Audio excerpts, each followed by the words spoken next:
नमस्ते दोस्तों। इमेजिन कीजिए आप एक 2300 फीट ऊंचे पहाड़ की चोटी पर खड़े हैं और सामने समंदर और एक खूबसूरत शहर दिख रहा है और ठीक आपके पीछे एक विशाल का स्टैचू है जो पूरी दुनिया को शांति का संदेश दे रही है। जी हाँ, हम बात कर रहे हैं ब्राजील के रियो डी जेनेरियो में स्थित क्रिस्टो रिडीमर की। 2007 में इसे दुनिया के नए 7 वंडर्स में शामिल किया गया। पर क्या आपने कभी सोचा है कि इतनी ऊंचाई पर 1920 के जमाने में बिना मॉडर्न टेक्नोलॉजी की ये कैसे बनी?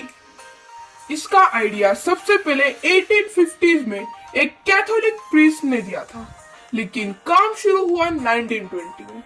ब्राजील की कैथोलिक कम्युनिटी चाहती थी कि शहर के ऊपर एक ऐसी प्रतिमा हो जो दूर से दिखे। इसके लिए पूरा पैसा ब्राजील के लोगों ने ही डोनेट किया था। इसे मॉन्यूमेंट ऑफ द पीपल भी कहा जाता है। इसे डिजाइन करने के लिए ब्राजील के इंजीनियर हेक्टर दा सिल्वा कोस्टा और फ्रेंच स्कल्पटर पॉल लैंडोस्की ने हाथ मिलाया। शुरुआत में डिजाइन थोड़ा अलग था, पर बाद में आर्ट डेको स्टाइल को चुना गया, जिसमें जीसस के हाथ फैले हुए हैं जो एक क्रॉस का शेप बनाता है। दोस्तों, ये स्टैचू लगभग 635 टन भारी है। इसे बनाए रखने के लिए रेनफोर्स्ड कंक्रीट का बेस बनाया गया, लेकिन कंक्रीट दिखने में थोड़ा बोरिंग और रफ लगता था, इसलिए उन्होंने इस पर सोप स्टोन की परत लगाई।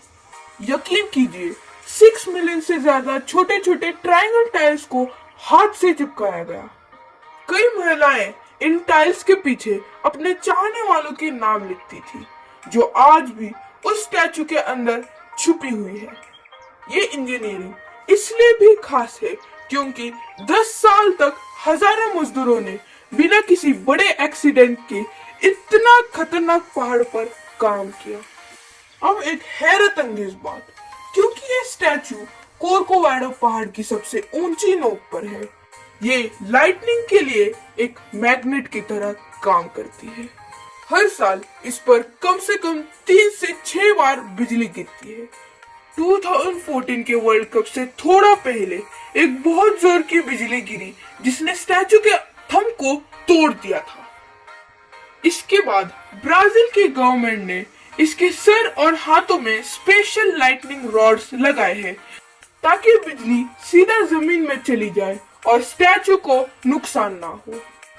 आज क्रिस्टो रिडीमर सिर्फ एक रिलीजियस सिंबल नहीं है, ये ब्राजील की हॉस्पिटैलिटी और वार्मथ का प्रतीक है।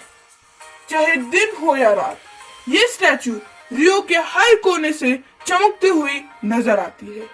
अगली बार जब आप इसे देखें तो याद कीजिएगा उन हजारों लोगों की मेहनत जिन्होंने इसे 100 साल पहले पहाड़ की चोटी पर खड़ा कर दिया था। उम्मीद है आपको ये क्रिस्टो रिडीमर की नॉलेज की जर्नी पसंद आई होगी। मिलते हैं अगले वीडियो में।